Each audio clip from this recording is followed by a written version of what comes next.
Andy, I always say this, always, and it never, ever fails.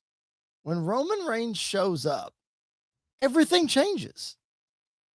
And it's normally in a good way. But tonight we get the main event of WrestleMania to end Monday Night Raw. Andy, I don't know about you. That's not what I expected at the end of Monday Night Raw tonight. No, I didn't expect to get the announcement this early. I thought we would definitely drag this out for a long time. But again, I think it's the right call. I think it's the right choice. We'll talk about all that here. But I expected a face-to-face tonight, but I did not expect to get the actual announcement. Probably within the next 30 minutes, a graphic will be posted online. I'm refreshing Twitter as we're talking right now, waiting for the graphic. All I see is somebody put them in the War Games cage with the WrestleMania logo and their Zebros heads, which is hilarious. That was great. For those of you who don't know what we're talking about, welcome to Squared Circle Radio Live, a SportsWire Radio Hall of Fame podcast. That's the Young Buck Andy York. My name is Chris Belcher, and Roman Reigns, the 2026 Men's Royal Rumble winner, has declared he will choose to face CM Punk. WrestleMania 42 in Las Vegas. We're going to break all that down. We're going to talk about Liv Morgan. We're going to talk about AJ Styles. We got lots to talk about tonight. Thank you for being with us. If you are tuned in live, drop those comments and questions in the chat. We would love to hear your reaction. Would love to interact with you in that way. If you are watching the replay, you can drop comments. We'll go back and we'll answer each one of those. If you're new to the YouTube channel, please hit that subscribe button, smash the like button. And if you're just listening on podcast, make sure you're following on whatever platform that you are listening to us on. All right, Andy. So let's get to it. Roman Reigns wins the 2026 Royal Rumble, Riyadh, Saudi Arabia. That was my pick. That was your pick. It seemed like it was time for Roman to get another win, but we speculated back and forth. There's lots of ways that he could go, Andy. Who would he choose? We find out earlier today that he's advertised for Monday Night Raw in Philadelphia, which, I don't think either of us really expected. And it just so happens that it was the main event segment of the show. Now, of course, Roman Reigns is going to be on the show. He's going to be the main event, right, Andy? And it just so happens that, as you mentioned in the intro, we got the face-to-face with CM Punk. Then we get the announcement at the end of this incredible promo back and forth, Andy. These two just lighting each other up with shots, which, if this match was going to happen, I thought we would get these bits and pieces along the way. No. They're firing all shots tonight. And Roman Reigns, Andy, declares that he is going to battle CM Punk at WrestleMania. Holy cow. This, as they say in the business, this is box office. This is what WWE wanted.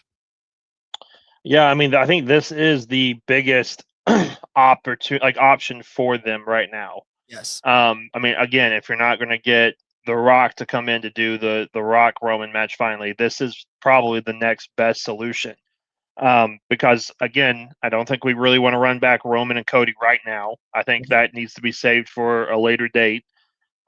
Seth is off doing other stuff and injured. I think, again, this is the perfect opportunity to pull the trigger on having CM Punk versus Roman Reigns, a match that we've been wanting to see since Punk came back.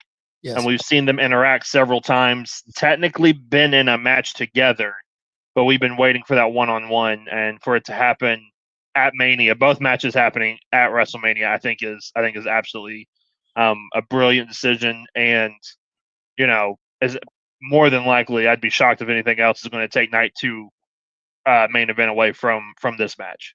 Absolutely not. You could put Cody Rhodes, Randy Orton, Drew McIntyre, Jacob Fatu in a fatal four-way, probably put it in a Hell in a Cell, and this is still going to main event night number 2 of WrestleMania. I'm just sorry, Cody. I know Cody is all about, he's like, yeah, a WrestleMania night 1 main event is cool, but I always want to be night 2. Sorry, buddy. You ain't getting it this year. Not this year.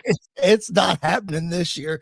This Yeah. is Roman Reigns all day long, as it should be, Andy, because Roman Reigns, let's be honest, he wrestled like 4 matches last year at best, and he's lost 3 WrestleManias in a row. This would be 3 in a row if he lost upcoming in Vegas at 42, because he lost at 41 and he lost to Cody at 40.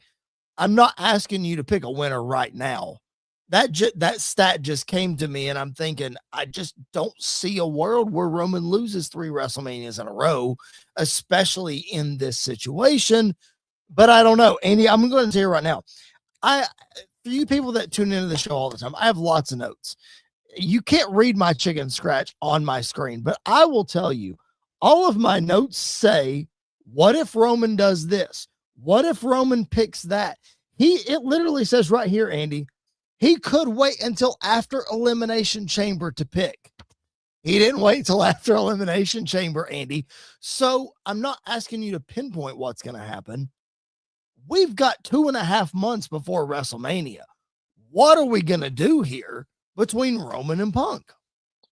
Well, I think Chamber being in Chicago, Punk is more than likely going to have a match, and it's probably going to be the rematch between him and Finn.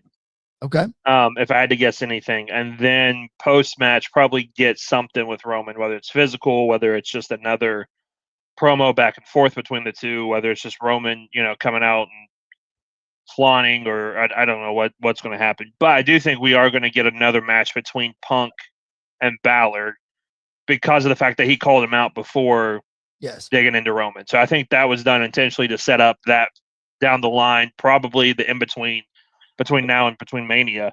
But then again, like, we're not going to see Roman a whole lot between now and Mania, probably. Okay. So this is what's so frustrating about having a part-timer being the main event of WrestleMania, is now you're leaving it up, which you're leaving it up to probably the best guy in the world to do it, but you're leaving to one guy to build the match over 2 months by himself. Yep. Again, Punk's probably the best guy on the roster to do that, but it's not. I don't know. It just doesn't feel the best way to handle it. It feels like if you're going to be at Mania, you need to kind of be there. Not saying every week, but you need to be there more than you're not there. Yep. Especially if you're going to be the main event. So I think that's my only big concern about all of this is, what's going to happen. One of the things I do love that they're kind of pointing at is Roman blaming Punk for the hate that Roman got because of the Colt Cabana podcast. Like, I think that was a really good little, again, that may be true. That may not be true. Like, I think that was part of it, but I think it was just the booking for Roman as a whole that went into it. But I like that they're, in Roman's mind, it's Punk's fault. Like, it's all Punk's fault that happened. So I think that bringing that around into the story, I think, was absolutely brilliant. I mean, like I said in the intro of this show, man, they were firing their best shots tonight at each other.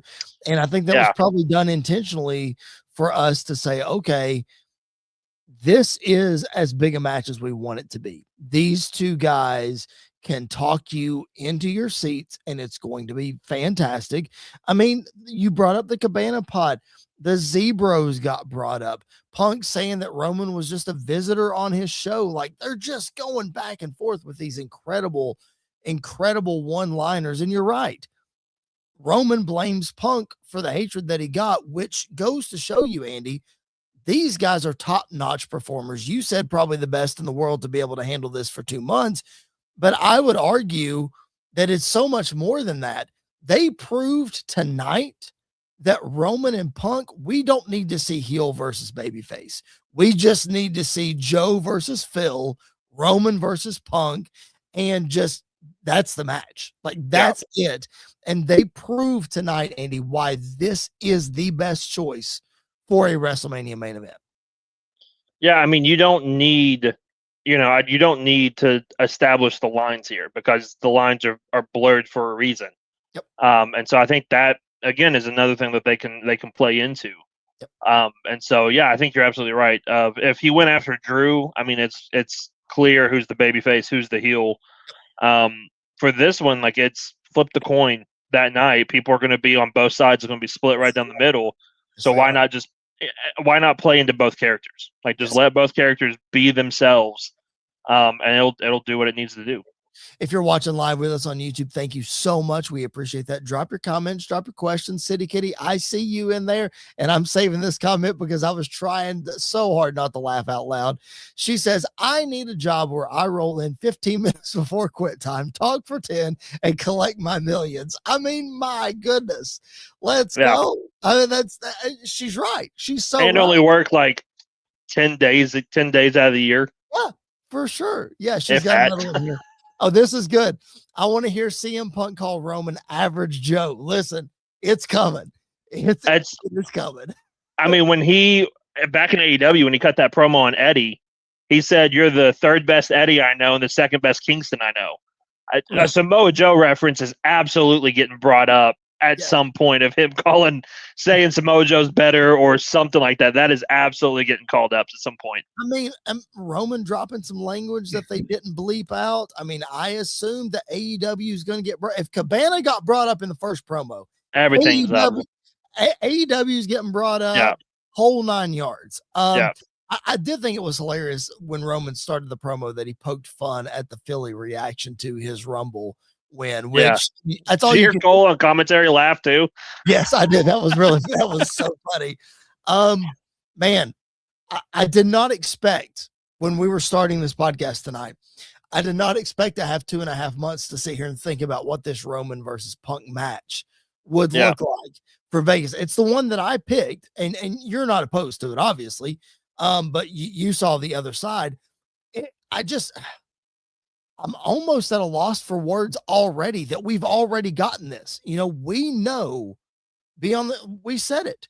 There's not a match you could put Cody Rhodes in besides The Rock, and I don't think that's going to happen, that could steal the main event of WrestleMania, like Roman Reigns and like CM Punk.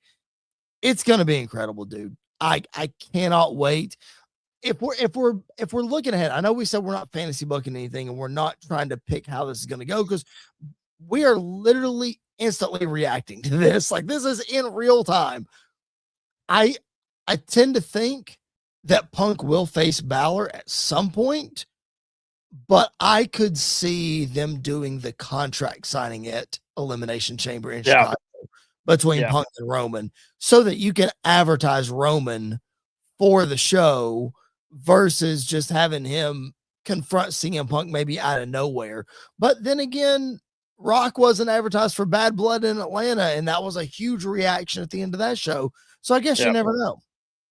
Or, I mean, listen, even you could put in Roman to be like the special guest referee or enforcer for Balor and Punk to where, you know, he can do, because he's got a history with both guys. I mean, he's got a lot of history with both guys. So I think that would be an option too.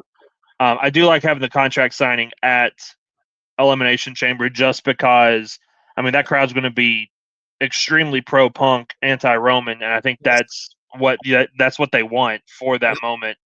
Especially for him, like to put Punk through a table, to do like, you know, to rip the bracelet off if he wanted to. Like there's so many different options that they can do. If they do a contract signing at Chamber. But again, we've got 2 months to build this. And that's, you know, if you're going to announce it this early, you better have had a plan in place to get us to Mania. Otherwise, no matter how big these two guys are, you could really drag this thing out to where by the time we get to Mania, people are like, we were excited for this, and now we kind of don't care about it. Like, let's get there. Let me ask you this. Again, this is on the fly. Didn't plan any of this. You saw my show notes, and this is not in it. I'm going to ask you anyway, though. We didn't really touch on Saturday. By the way, we did a post-Royal Rumble reaction. It's live on our channel. Go check it out if you missed it. Lots of you tuned in. We had a whole lot of fun with conversations after the Royal Rumble. Go back and check that out if you haven't already. Andy, we didn't really touch on Roman and Jay. We did a little bit, but we didn't really touch on exactly Roman told him to run it back. Then he punched him in the face. Then they worked together. And then Jay tried to eliminate Roman, and Roman eliminated Jay. So let me ask you this. How do you think? Because the last time we really saw Roman Reigns is what's on your screen here, where he was saving Jay, not really Jimmy, saving Jay from, I think, the Vision at this point. We haven't really seen a lot of interaction between Roman and Jay since this moment. How do you think Jay factors into this, or does he in any way, shape, or form as Roman is on this road to face CM Punk? I think he'll factor. I think both him and Jimmy and Paul Heyman probably will factor into the story some way, somehow, just because of the history between obviously Jay and Roman, but also Jay and Punk. Like, they have a history together too on Raw. That's so Punk beat for the championship. Right. So I think I think you could have Roman going to Jay and being like, listen, be in my corner. You can do this. Like, I want you back in this. Punk could be going, warning him not to get involved, whatever the case is. And I do think when Punk brought up Roman's family tonight, Roman had a very his reaction was for a reason. And I think the family is going to be brought back into this again down the line. I don't know if they'll get involved. I mean, listen, if you want to turn, there's a lot of rumors that Jey Uso turns heel. Why not turn him heel at WrestleMania? Have him cost Roman. Have him get involved in spear Roman or super kick him or throw him out or whatever the case is. Yeah. I think there is an avenue where that could be a possibility. Again, if this is a bloodline rules match, if Jay comes out, is he Team Roman or is he Team Punk? Like, that's an option as well. So I think he will get involved, but I don't know in what capacity he could get involved in yet. We'll have to see. It's one of those things where that's one of those stories where it's like, man, that has so many legs. You often have said the bloodline story was about Jey Uso anyway. So that has so many legs and just so many ways that you can factor Jimmy and Jay and, even Sammy, even Solo, even Jacob, whatever you want to do. Yeah. There's lots of branches to the bloodline family tree that you can work into this. All that to say, though, Roman Reigns, CM Punk, the main event of WrestleMania 42. It's official, and we are excited to see where this goes. Andy, like you said, hopefully they got a plan and steps that they're going to take. I've been scrolling on Twitter. I don't see a graphic yet, but I'm seeing lots of fun, again, zebra things that people are doing. So, pretty excited to see how that goes. But Roman Reigns, CM Punk, the main event of WrestleMania. There's another Royal Rumble winner, Andy, that we need to talk about that made her impact tonight on Monday Night Raw, and that is no longer the bridesmaid, finally the bride, Liv Morgan, the winner of the 2026 Women's Royal Rumble. And Andy, I laid out what I thought was just a perfectly good plan for how that you get the title on who you need to get the title on, that being Raquel Rodriguez, Liv's best friend. It was just a slam dunk, and they didn't do it. Why? Like, why in the world? I know that match was, I texted you in the middle of the match. I know it was sloppy tonight between Raquel and Stephanie for the championship, but why not just put the title on her now? Like, that clearly seems like where we're going. Why would Liv choose Jade? That makes no sense. Why would she choose Stephanie? That makes even less sense. Like, What are we doing? Yeah, I think we're still going to get there. But we're just taking the really long route because that means they probably have nothing planned between now and Mania for it. Like, they're just getting to the next point, like maybe Chamber when she wins the title from her at Chamber. Okay. But then again, like, I'm not excited for Liv and Raquel as much as I would be for Liv and Stephanie, just because I think the match would be better. Sure. Like, I think the match for Liv and Stephanie would be 10 times better than Liv and Raquel. If you throw Roxanne Perez into the mix, then I think the triple threat is very interesting. But I have a feeling she's not going to be thrown into the mix. Wait a minute. Wait a minute, though. Wait a minute. What if Roxanne wins the Elimination Chamber? That's an easy way to get her in. That's an easy way to make it a triple threat match. Yeah.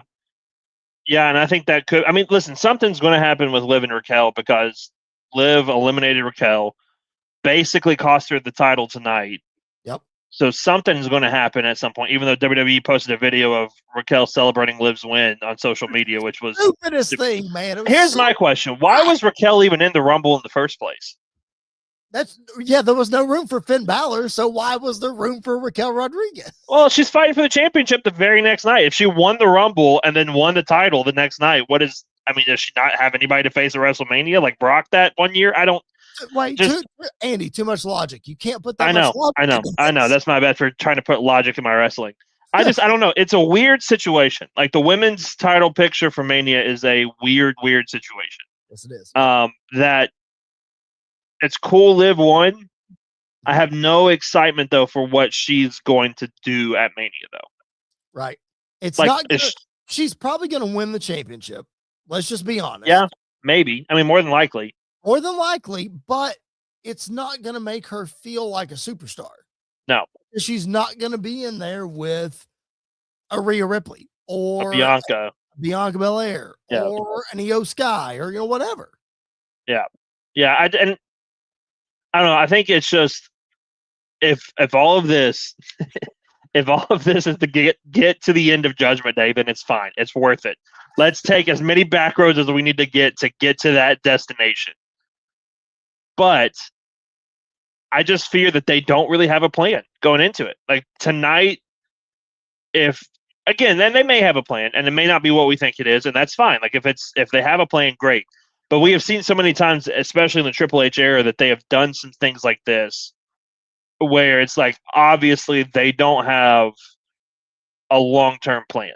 Right. They're just trying to get to that next bullet point on the whiteboard of this happening. And what we do in between there doesn't really matter. Let's just get to that next point. And I hope that's not the case for Liv because she already got a less than stellar Money in the Bank run with it. Let's hope that her Rumble is more memorable than that. Well, I'll tell you this much. The Money in the Bank and all of the things that she did where she was runner-up in the Rumble, she was runner-up in the Chamber, and this, that, and the other. Bully Ray made an excellent point on Busted Open this morning. It was 2 years ago after WrestleMania 40, which ironically was in the same building that WWE was in tonight, that Liv Morgan sat down on Busted Open the morning of that Monday Night Raw. And she told them, she said, watch what happens tonight. Watch what happens on Raw tonight. And what happened on Raw that night was she injured Rhea Ripley. I'm not saying she went out to injure Rhea, but that night she attacked Rhea Ripley, put Rhea Ripley on the shelf. Bully Ray called that Liv Morgan's Austin 316 moment. Because since that moment, when she attacked Rhea Ripley, she's become a megastar. And hopefully, like you said, that translates all the way to WrestleMania. I'm just afraid that putting her in there with her best friend. Now, let's be honest. A lot of people compared this to Shawn Michaels and Diesel, rightfully so. They're even calling Raquel big, sexy, cool, or big, whatever. It is what it is. If Shawn Michaels would have fulfilled his boyhood dream in 1996 by taking the championship off of Diesel at WrestleMania, it would have meant so much to Shawn and Diesel. But that match would have paled in comparison to what we got against Bret the Hitman Hart. Yeah. So if we're putting Liv in the same situation, okay, she gets her crowning moment, but is it the best use of Liv Morgan? And again, I think it goes back to the conversation we had post-Rumble that, I mean, you've got arguably 3, if not 4, of the biggest stars in the women's division wrapped up in the tag titles. Yes. 2 of the biggest stars wrapped up in the IC title. You got Becky and AJ, which you're telling me Liv Morgan versus Becky Lynch for the world title wouldn't be awesome at WrestleMania. Liv Morgan even versus AJ Lee. I mean, that's literally like two people looking in a mirror, personality-wise, at Mania. Rhea Ripley, Liv and Rhea at WrestleMania is just, it makes a lot of sense. Liv and Charlotte. That's again a way to make Liv. Not to say that she's not a star, because she absolutely is a star, if not one of the biggest stars in the company. But just to bring her up even more. Alexa, I think you can even throw in there as part of that as well. So I don't know. I think that is such an underrated match that nobody realizes. Yeah. Especially if you could channel 2018 Alexa Bliss. Exactly. With Liv Morgan right now. Yeah. Oh, goodness. But we're not going to get that. I do think match-wise, again, her and Stephanie is very interesting to me. Mm-hmm. I think they would have good chemistry together. I think the match itself would be really, really good. The story, though, I don't know what the story would be going into that match, if there even is one. No. For Raquel, the story is there, but like we kind of saw tonight, the match quality is not going to be there. Correct. So I don't know. I think you're just kind of putting Liv in a really, really, really hard spot. Yep. Because again, let's say she goes after Jade. Like, that's a really interesting concept. But I don't know what the match would be like. I don't know how the match would look on paper, on screen. I know how it would be in my head, and in my head, I think it would be awesome. But then, like, out there in the ring, I don't know. Like, I'm not sure about it. Well, just like Roman Reigns and CM Punk, we have 2.5 months to go. Liv has not made her choice. We're assuming that she's going to stay on Raw, because we're both assuming that Bianca Belair is going to be ready for WrestleMania, and it's going to be Jade and Bianca for the championship on SmackDown. However, in her 80-plus day reign, Jade Cargill has never defended the women's championship. We don't really know what's going to happen over on the SmackDown side. Like Andy said, lots of major stars are wrapped up in the tag division, and it seems with the addition of Nikki and Brie Bella that tag division is getting even more congested. So you got lots of stars wrapped up in that, and very few for these other championships. So we'll have to see. Speaking of the Royal Rumble, Andy, one thing that we did not hit on Saturday that I feel like we do have to touch on for just a minute, and I don't know how this slipped my mind to talk about. We got the return of the original El Grande Americano to confront the current El Grande Americano. Andy, this is just tremendous booking at its finest. Like, this writes itself. I'm so glad they did this in the Royal Rumble. Some booking decisions are simple for a reason. Yes. And this was one of those that it was absolutely simple for a reason. The pop I gave when original El Grande Americano's music hit, I lost it. Me too. One, because he's back. Two, because Shaq Gable's back. So that both of those are massive wins. Yes. I loved it. Like, I think the interaction they had in the Rumble, I think it's just great. They did a Spider-Man meme. Like, they did the whole 9 yards. It was perfect. Yeah. What they did tonight on Raw, it writes itself. And I saw somebody else say it, and it's absolutely right. El Grande Americano versus El Grande Americano, mask versus mask at WrestleMania. Yep. Absolutely. Absolutely. Like, please do that. You keep up the facade that Chad Gable is El Grande Americano. Like, he has to win. Yeah. I don't know. Listen, I don't know. Ludwig Kaiser has been fantastic in that role. He has been killing it. Listen, it's definitely a direction I don't think they were expecting to go in. No. But it's worked. He is popular in AAA. The dude is probably the most popular guy, maybe outside of like Mr. Iguana. Like, right. It's crazy how popular he is. By the way, my friend Joey, who is at our fantasy football league, was at my house watching the Royal Rumble, and he is a very lapsed wrestling fan. Mm-hmm. But he told me at church yesterday that he was looking up Mr. Iguana t-shirts. Like, he's bought in. Mr. Iguana's the GOAT. He's the GOAT for a reason. Listen, I don't know if you saw the I think it was on TikTok, or it may have been it's somewhere on social media, that he was backstage with the doctor getting his puppet checked on after he took the South of Heaven from Priest. That's amazing. I loved it. I love it. Oh man, that's so funny. One more thing that I do want to address about the Royal Rumble before we take a quick break here. We got a lot to get to. We got to talk about AJ Styles. We got to talk about we mentioned Powerhouse Hobbs, obviously, in the Rumble, jumping from AEW to WWE. Well, another superstar jump from WWE to AEW, and he's already. Like we always have a trade. We always have a trade. So we got to talk about the other half of that trade too. Before we get there, though, Andy, a very interesting phone call to bust it open this morning, and I want to address it because it was somebody that was in the crowd in Saudi Arabia for the Royal Rumble, and they asked for people to call in because they wanted an in-person perspective on some of these things, and it was very insightful. I'm just going to sum it up real quick. So the biggest thing that everybody is talking about with the Royal Rumble is the crowd and the lights and the whole 9 yards and everything that happened with, were there actually even 10,000 people there, whatever. So this guy calls in and he says the place was packed. Like it was the lights were deceiving. There were some empty seats, so it wasn't a complete sellout, but it was packed. He said there were at least 20,000 people there.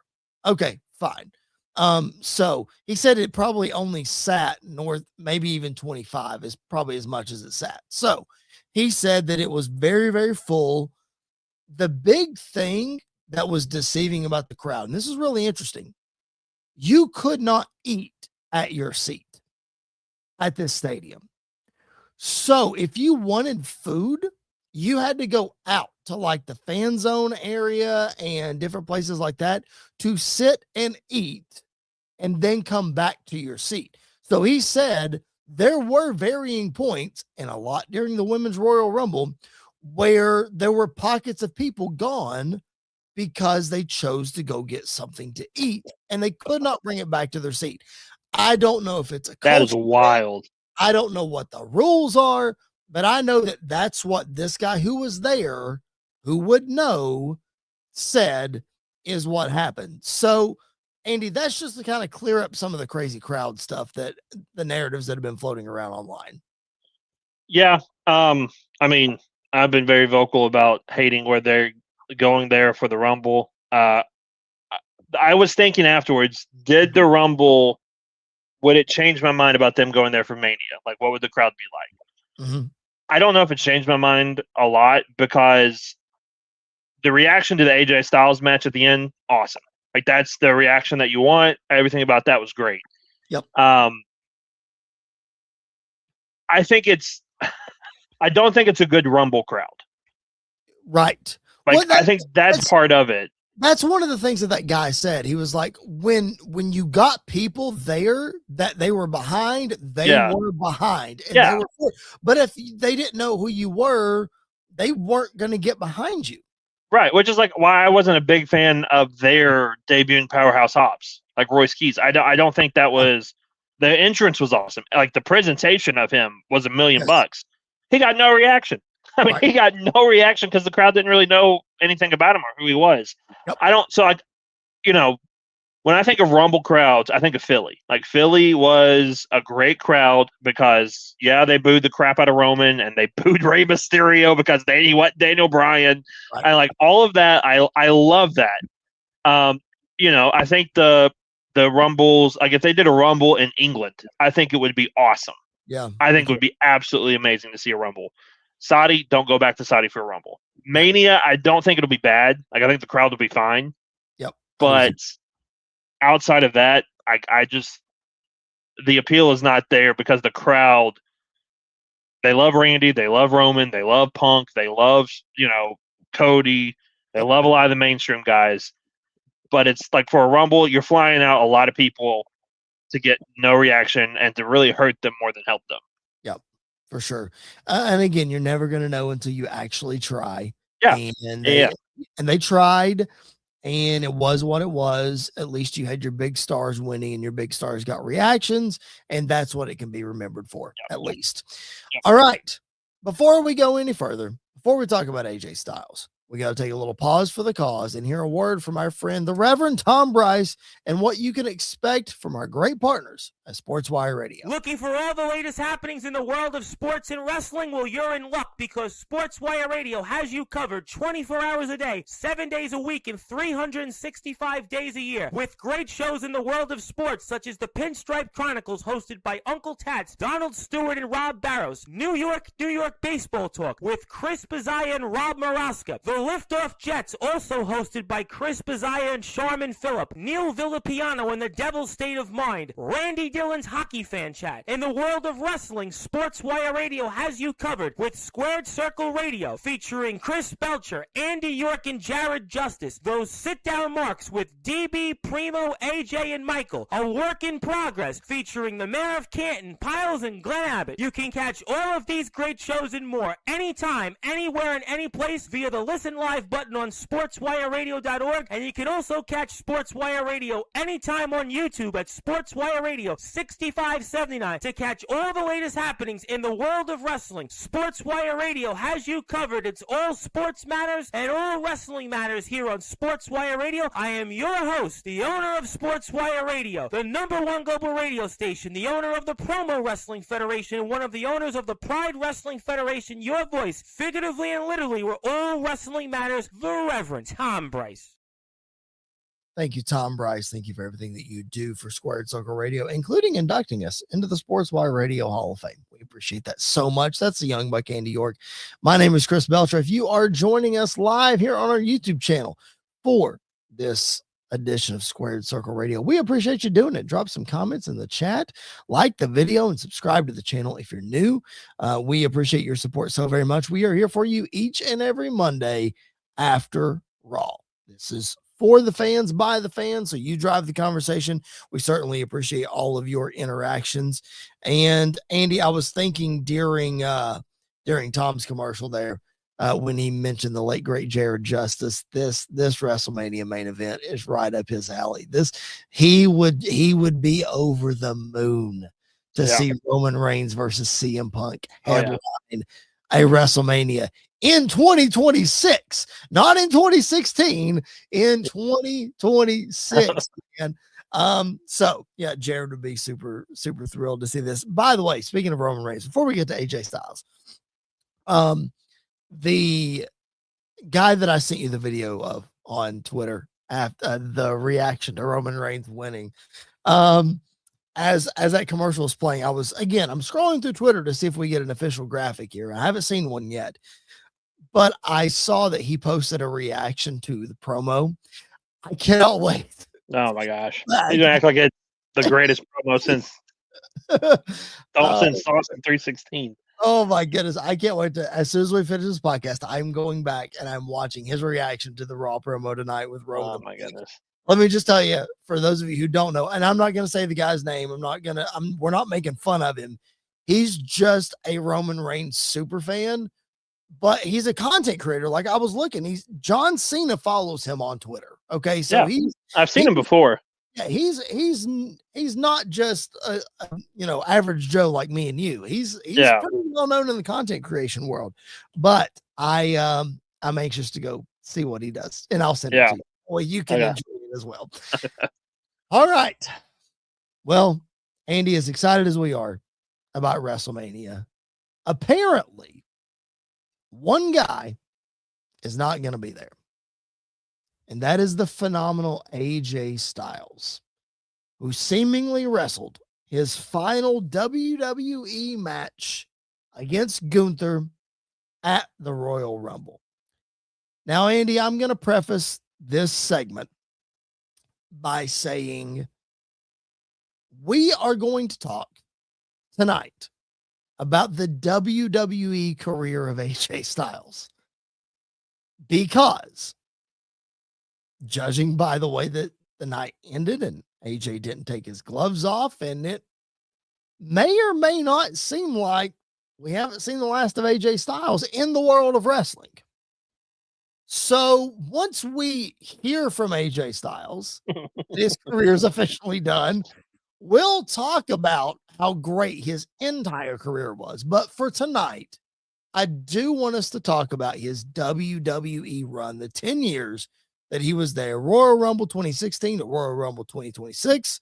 Before we do it, though, if you had to put a number on AJ Styles returning to a wrestling ring, what would it be? What are your odds? Out of 10, I would probably say like an 8. Like an 8. The glove thing is what really solidified. Like, I don't think he's done. I think this is his last year. Like, I don't think he's wrestling anymore in 2027. I do think he's going to go on a retirement tour of his own, but not in WWE. I think he's done. Again, I think he's done everything he wanted to do in WWE. And then why not go back? Why not go back to what made you AJ Styles and relive that a little bit? So I think there's a really, really good chance we see him wrestle again in 2026. Do you not think? Let's put AEW aside for a minute, because everybody and their brother, including you probably, wants to see him at least go one round in AEW against an Omega, against an Osprey, team with the Bucks, whatever the case may be. Let's put them aside for a second. Why could AJ Styles not work out a deal with WWE to allow him to go do a New Japan match, to allow him to do a TNA match, because of the working relationship that WWE has with all of these promotions? A AAA match, that would be a lot of fun. Why do you think, it's probably a bad question because we're not inside baseball. We don't know these things.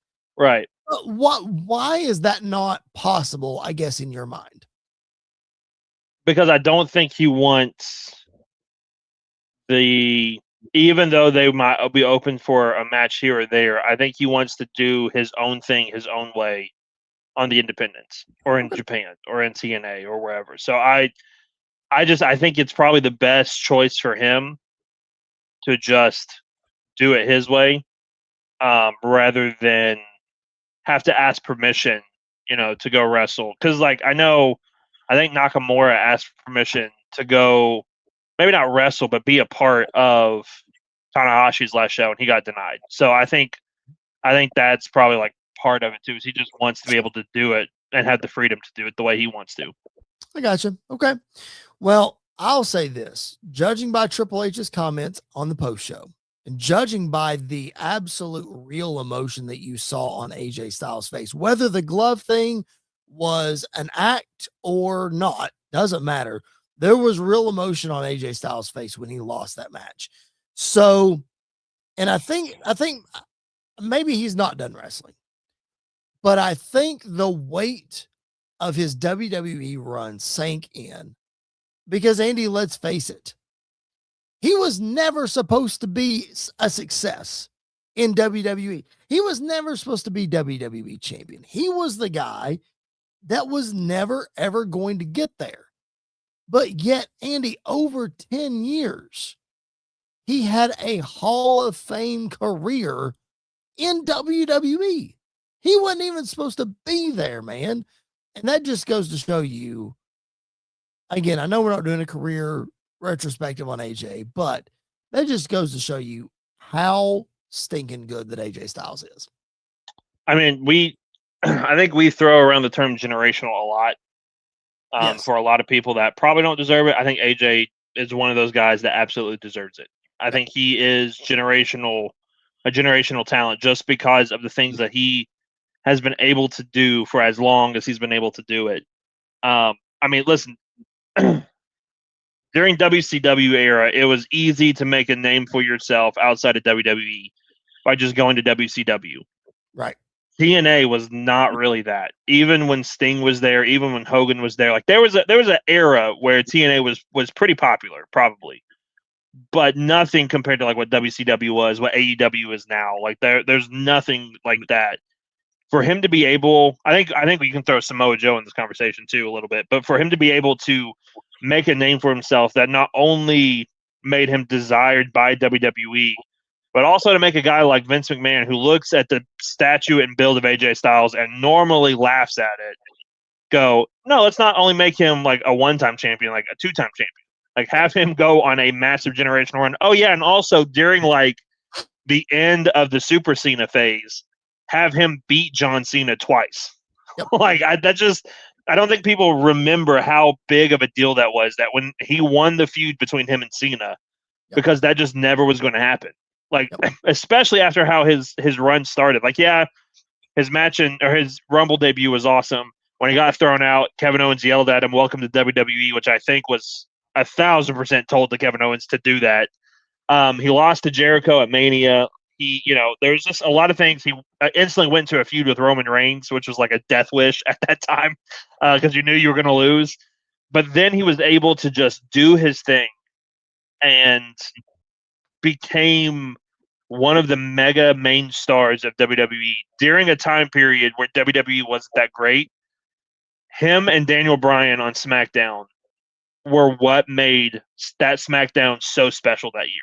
I think you got to throw in Dean Ambrose with that crew as well. Yeah, I think so. I think Bray had a part of it too, but like AJ was the helm of it. AJ was at the forefront. He was the face that ran the place. Yeah. It's like not just a catchphrase. When you get when you are able to get a guy like James Ellsworth over even more, you're doing pretty good. You're doing pretty good. When you're AJ Styles, one of the best in the world, and you can get the quality of match that he got out of Shane McMahon at WrestleMania. Oh, at WrestleMania, yeah. Let's go. Absolutely. And that's the thing about AJ. I think that's going to be part of his career is while he's awesome, he's not Mr. WrestleMania. No. Sean's got one up on him. Yeah, like I wouldn't even say he's like the 10th best Mr. WrestleMania. Like his WrestleMania matches are so up and down, which is crazy to think about. But his Mania matches are not always the best, which is funny. You made so many good points in the thing that you were talking about there, so I'm going to try to go back and navigate just a few of those. I think a lot of people have complained, myself included, you included, about how Triple H has booked AJ Styles since Triple H took over creative, and you could argue that Vince McMahon booked AJ Styles better than Triple H. I don't think that's hard to argue. I think it's fact. I think he absolutely did. But I also think that Vince McMahon booked AJ Styles, like you said, in an era where like this current era doesn't need AJ Styles to be the face that runs the place. It would be awesome, but this era doesn't need him to. That era, 2016 to 19, you needed AJ Styles. And Andy, you talked about his Roman Reigns. You talked about his John Cena. You talked about Jericho. That was in 1 year. So it's not the fact that AJ established himself for 3 or 4 years in WWE and then beat Super Cena twice. No. Yeah. He beat John Cena twice within his first year in WWE. 2016 AJ Styles is the best rookie year by far in any promotion. Case closed. You'll never convince me otherwise. For the dude to debut in the Rumble, to wrestle Chris Jericho, immediately wrestle 2 matches against Roman Reigns for the championship, then immediately go beat John Cena, then go win the championship and hold it for a year. And oh, by the way, after that, let's win the U.S. championship. Oh, we need to do a brand versus brand. Jinder Mahal versus Brock Lesnar's not going to get it done. Let's throw the title on AJ and hold it for another 300 days. Dude, it's the guy that Vince McMahon never thought he could depend on, but he could. And he delivered every time. Yeah. I mean, he did. I think he's part of the reason why guys like Adam Cole and Finn Balor and, even Finn was there beforehand, but like guys like Adam Cole and Andrade and some of those other guys that came through, Johnny Gargano even came through NXT. That's a big one. Because they saw the success AJ had on the main roster. Like, I think that I think he led in a generation of guys who weren't the biggest, weren't the tallest, but they were bell to bell every single night the best wrestler on the show. And that's who AJ Styles was. That's who Brian Danielson is. Like, those two guys have such a similar trajectory of their career because they were never supposed to make it. They're never supposed to be the A+ players that they became, but here they are. Like, they both became that. So I think it's a credit to how dedicated he is. But it's also a credit to just how good he was. I think it's ridiculous to be able to do the things that he was able to do as seamlessly as he was able to do them, which I think is really, really impressive. And not only all that, but you mentioned, size and this, that, and the other, whatever. Shawn Michaels paved the way for AJ Styles and Daniel Bryan, and like it always pushes forward the way that this business is. And it's amazing to see how parallel that AJ and Bryan's stories are to Shawn. Shawn was never supposed to be the guy either. Vince never wanted to hear anything about Shawn being a babyface or Shawn being a top guy or this, that, and the other. And then WrestleMania 11 happened against Diesel. And Vince famously told everybody, he's like, why didn't you all tell me that Shawn was this good? He has to be a babyface. He has to be the world champion. Meanwhile, Bruce Pritchard saying, Vince, we've been trying to tell you for forever. And so it's the guys that aren't supposed to make it that work the hardest, that have that dog in them, like AJ Styles says that he does. I look at AJ's WWE run, Andy, and unlike most people, unlike probably 75% of wrestling fans, WWE is where I fell in love with AJ Styles. And not that I didn't watch anything TNA, or not that I wasn't aware of AJ Styles before he got to WWE, but the fact that he was able to come in and do it on this stage and be as good as he was on this stage, plus being the stand-up dude that he is, you'll never hear anybody say a bad thing about AJ Styles. But as we sort of wrap up this segment, my last 10 years are just littered with AJ Styles memories and moments and matches. When you look back at his WWE career, Andy, you mentioned the Cena stuff and the Jericho stuff. What's going to stand out to you about AJ Styles? If you've got to pick a match or two, what stands out to you? I think, his debut was, for lack of a better word, phenomenal. Yes. Just because of him coming in at number 3, peak Roman Reigns hatred era. Yes. And when the word phenomenal flashed across the screen, the place went ballistic. Yep. Ballistic for him. So I think that is absolutely up there. His feud with Kevin Owens over the U.S. title, I think, is up there. I think they had some really, really good matches. Him and Dean Ambrose for the WWE Championship, I think they went back and forth really well, had a lot of really good matches. This past year, man, that match with him and Cena this past year was probably top 2, if not the best of both their careers in WWE, to be honest with you. It was ridiculous. It never should have been that good, and it was just amazing from start to finish. And he like, there were some moments that he had, like the first time him and Cena shared a ring together, and like neither one of them said a word, and the place was shaking from excitement. Yep. The idea of him and Edge at WrestleMania was awesome. The match itself was fine until he got shot in the face by Pyro, which was crazy. Just there's a lot. Again, it's just a lot of really high highs for AJ and some really low lows for him as well. Yep. But he was able to persevere through it all, and I think that's what makes AJ Styles so, again, phenomenal. Yeah, yeah, absolutely. I'll add a personal note to the end of this. My first WrestleMania in New Orleans, I got a chance to meet AJ Styles when he was champion, and I'm not talking about the Nakamura match. As the late great Jared Justice would say, that's the first iteration of a turd sandwich, was the AJ Styles Nakamura match. Especially after watching what they just did. We just talked about it, I know, but it just makes it even more frustrating. I know it's frustrating, but regardless, that WrestleMania, I got to meet AJ Styles, and I'm just going to tell you right now, I've met quite a few wrestlers, and I know you have too. There is no nicer guy in the world of professional wrestling than AJ Styles. Like I will die on that hill that AJ Styles is the nicest, most personable WWE superstar wrestler, not just WWE, that I think you'll ever meet. And I know Cody goes out of his way to do a lot of things, and I haven't met Cody. I know you have.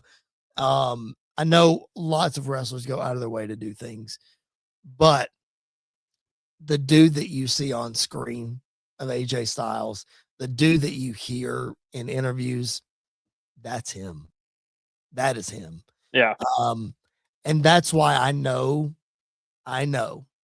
that wrestlers say they're done and they come back and this, that, and the other. And AJ Styles has not said that he is done wrestling, at least recently. All he said was his WWE contract is up in February. He doesn't want to wrestle till he's 50. 2026 is going to be his last year, and he wants to go out while he still has gas in the tank so he can be there for his kids. When he says all of those things, I'm sorry, Andy, maybe I'm gullible. I believe him. And maybe this is his last match. Maybe it's not. We'll have to see. But I don't know. We'll have to see what's next for him. I tell you what, though, Gunther hitting his music tonight. Pop. Oh, that was awesome. That was awesome. That was great. Yeah, that was great. Again, the best heel WWE's had in years, years. And listen, that same I think he's a good wrestler. It's not enough to be a good wrestler these days. But Dragon Lee, I've never really cared about that much. Yeah. He got choked out. Yes, that moment of him getting choked out over the ropes. Yeah. The way he fell to the floor for a second, I was like, did he really? Did we just legit choke a dude out? Did we legit just choke a dude out? That was awesome. And then Gunther not just leaving the ring, but putting his jacket back on and then leaving the ring, I thought was just that's what a villain would do. Yeah. How dare you make me take my jacket off? How dare you make me do that? How dare you make me break a sweat? Yeah. Oh, man, my goodness. Well, AJ Styles' WWE career is over. He may or may not go to AEW. Only time will tell. But another man's contract recently expired, and he did go to AEW. Tommaso Ciampa debuted in AEW last week, and he hasn't even been there a week, Andy, and he's already the TNT champion, beating Mark Briscoe on Collision. I know that you are over the moon with Tommaso Ciampa being there. There's lots of excitement. You talk about being able to capitalize on Tommaso Ciampa in his debut. They're doing some things over there. Well, they wouldn't let him answer the U.S. Open Challenge, so he wouldn't answer the TNT one. I think it's the story that we're going with. Listen, when Triple H took over, there was a handful of guys that me and you both were like, they're finally going to get their moment. It was Ciampa, it was Gargano, and it was Balor. I think those were the three that we were like, finally, we're going to get to see what they can do on the main roster. And all three of them kind of never been able to do anything, and I don't think it's their fault in a lot of ways. I just don't think they've been given anything good.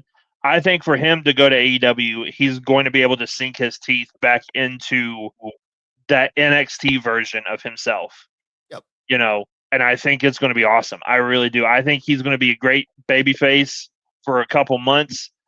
When he turns heel, though, and being allowed to do what they do in AEW, it's going to get nasty and bloody and amazing. And so I am all on board with him being there. He's getting his psycho killer gimmick back, all of that. I'm on board with this. So I love that he was able. I was shocked that he showed up that quick. Yep. But I think it's a great way to debut him. It's a great first match to have him in there with Mark Briscoe, who they both wrestle a very similar style. And then for him to go out now and maybe face a Kyle Fletcher or just go through the Don Callis family now and like all of that stuff. I think this will be great for him. So I'm excited to see what he does with that TNT championship. I wondered when he said his contract was expiring, I wondered if he would go anywhere at all, because Ciampa has long talked about, of course, schedules are a little different now and they're not as full-time as they used to be with house shows and all that kind of stuff. But Ciampa has long talked about his back and his neck and how much, how bad a shape that they're in and how he's not going to be able to do this for forever. So I honestly thought maybe he's not going to go anywhere. Maybe Ciampa's just going to go home and be dad and do some things and, whatever. But then when I saw his Pro Wrestling Tees store open up, and it was before that he debuted, I was like, oh, he's going somewhere. I don't know. Yeah, he's doing something. He's going somewhere. But Andy, you mentioned Balor and you mentioned Gargano. It's a shame that we didn't run back the Gargano Ciampa feud on the main roster. Would have never had the impact that it had in NXT. But I just think that the stars just didn't line up for them being in the same place at the same time. And you had to put them together in order to tear them apart. And it just, I thought beginning of last year, when they teased the breakup and the heel turn and the this, that, and the other, when they were feuding with the Machine Guns, I thought we might be headed that way in 2025, but we did not. So I guess we'll go back and relive the black and gold for all that.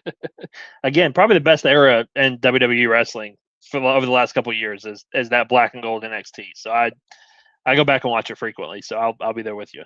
Yeah. Sounds like a plan. All right, man. What a show. Did not go in the direction that I thought it was going to go. Thank you, Roman Reigns. But we acknowledge you, our tribal chief, and thank you for always keeping us on our toes. We appreciate that so very much. We appreciate all of you being tuned in with us, whether you're watching live, whether you're watching the replay, or whether you're just listening on podcast. Thank you so much for being here. Just hit that follow button, hit that subscribe button. That is all we ask. It doesn't cost you a thing, and it helps us a ton. Andy, the road to WrestleMania kicked off in a major way tonight on Monday Night Raw, and I'm excited, man. I'm excited to see what's coming next. Yeah, I am too. I'm very excited to see where we head from here. There's a lot of different possibilities for WrestleMania. There's a lot of different options, and now we start playing the guessing game of where we're heading and what we're doing. So I think it's going to be a wild ride. All the Triple H WrestleManias have been. Not always for the best reasons, but they've been very unpredictable at times and wild. So I'm not expecting anything less than that for this year. Hey, listen, where one story ends, one story begins, and then obviously WrestleMania can fit somewhere in the middle. I don't even know, but we're going to be right here with you along on the ride, keeping you up to date on everything, reacting in real time, and hopefully, again, it's an exciting time. All right, for Mr. Andy York, my name is Chris Belcher. This has been yet another edition Squared Circle Radio Live. We will catch you guys down the road.